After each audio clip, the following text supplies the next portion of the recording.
Assalamu alaikum viewers, hope you all are doing well. Welcome back to my YouTube channel. So today we are going to explore the world of education. In this video I will going to discuss about which country has the best education system.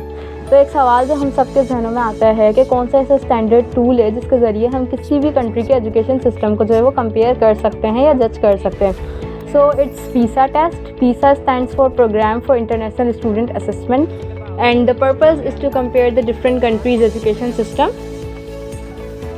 PISA test check the 15-year-old student math, science and the reading skills. PISA test जो है वो हर 3 साल बाद जो है वो conduct किया जाता है और इसमें जो है वो मोस्टली कंट्रीज़ जो है वो पार्टिसिपेट करती हैं. जो लास्ट टाइम 81 कंट्रीज़ ने जो है वो पार्टिसिपेट किया था, ठीक है. और इसमें जो है वो देखा जाता है कि किसी भी स्टूडेंट्स की ability to apply the knowledge and skill in the real life situations. और ये जो एक ऑर्गेनाइजेशन है हमारे पास, economic and cooperation development, OECD, organisation of economic and cooperation development, जो इस टेस्ट को कंडक्ट करती है. And the goal is to promote policies that improve economic and the social wellbeing around the world. So what do you think? What are the top performing countries in the PISA test? So you might wonder that it is not the European countries, mostly the East Asian countries like South Korea, Singapore, Hong Kong. Finland was also a good performer, but its performance has declined slightly. Estonia and Canada also doing so well. लेकिन जो हमारे पास European country हैं जिनके पास जो है वो बहुत ज़्यादा रिसोर्सेज हैं, रिच हिस्ट्री है, they are not the good performer in the PISA test like Germany, France, UK and Italy. Their performance isn't as strong as the smaller countries' performance. इसके अलावा जो चाइना है वो PISA टेस्ट में जो है वो काफ़ी अच्छी रैंकिंग पर आता है. जैसे लास्ट टाइम 2022 में जब ये टेस्ट हुआ था तो चाइना की सेकंड रैंकिंग थी. लेकिन ये कहा जाता है चाइना के बारे में, ये कंट्रोवर्सी है कि वो, जैसे चाइना में 34 प्रोविंसेस हैं, लेकिन वो जो सिलेक्शन करते हैं स्टूडेंट्स की वो सिर्फ 4 प्रोविंसेस हैं उसमें से करते हैं. तो कहा जाता है जो 4 प्रोविंसेस हैं वो सिर्फ 13% जो पॉपुलेशन है उसको रिप्रेजेंट करते हैं. We can not say that it is representing the whole nation. तो इसलिए चाइना के बारे में थोड़ी कंट्रोवर्सी है. उसके अलावा जैसे जो फिनलैंड है उसका बेस्ट एजुकेशन सिस्टम था, अभी वो थोड़ा डिक्लाइन हो गया, लेकिन उसका बेस्ट एजुकेशन सिस्टम होने की वजह जो है वो यही है कि वहाँ पर 7 साल तक तो पहले किसी बच्चे को भी एडमिशन नहीं दिया जाता. मतलब कि आपका चाइल्ड जो है वो 7 साल के बाद स्कूलिंग सिस्टम में दाखिल होता है.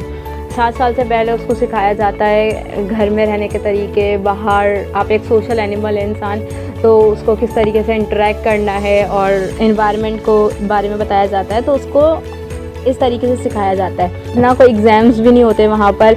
16 साल तक तो एटलीस्ट कोई एग्ज़ाम वहाँ पर नहीं लिया जाता. और भी आप देखें कि वो PISA टेस्ट में जो वो कितना अच्छा परफॉर्म कर पाते हैं, जबकि उन्हें कोई एग्ज़ाम देने की आदत भी नहीं होती. कोई टॉप रैंकिंग वहाँ पर नहीं होती, कोई प्राइवेट स्कूल वहाँ पर नहीं होते, और एक ही टीचर जो है वो आपको 6 साल तक पढ़ा रहा होता है. वो इस वजह से ताकि जो स्टूडेंट की मेंटालिटी है वो टीचर जो है वो उसको समझ सके. उसके अलावा 16 इयर्स की एजुकेशन के बाद आपके पास चॉइसेस होती हैं. आप एकेडमिक में जाना चाह रहे हैं, अपनी ये वाली स्टडीज़ को कंटिन्यू करना चाह रहे हैं, या आप पॉलीटेक्निक को रियल लाइफ स्किल्स सीखना चाह रहे हैं, तो वो भी आपकी अपनी चॉइस होती है. उसके अलावा वहाँ पर जो टीचर्स की सिलेक्शन का प्रोसेस होता है वो भी बहुत ज़्यादा स्ट्रिक्ट होता है. इस तरीके से जैसे हमारा कोई गवर्नमेंट का टेस्ट पास करने के बाद कोई टीचर को सिलेक्ट किया जाता है, और वो जो है अपना बजट, जैसे आप मिसाल ले लें सिंगापुर की 1960s में, सिंगापुर के जो है वो सही हालात नहीं थे, इकॉनमी जो है वो बहुत जो है वो उनकी वीक थी, लेकिन उन्होंने जो है वो इन्वेस्टमेंट जो अपनी की वो किस पर की, एजुकेशन पर भी की. और now you can see that Singapore has the best education system, and the Singapore is a high income country as well. But quality education is not just about marks and stress. Students in the East Asia face a lot of pressure. Organization of Economic Cooperation and Development is now starting to measure the creativity and the soft skill test as well. But there are some barriers in the education system as well. जैसे कि हम देखते हैं कि UN की report के मुताबिक 24 million children need educational support, 72 million don't attend school due to the poverty, war, corruption and climate change. Children in Gaza, Sudan, Ukraine are missing out of the school. And the situation, हमें अफगानिस्तान का तो पता ही है कितनी worst है. वहाँ पे तो गर्ल्स को बैन ही किया हुआ है फ्रॉम द स्कूल.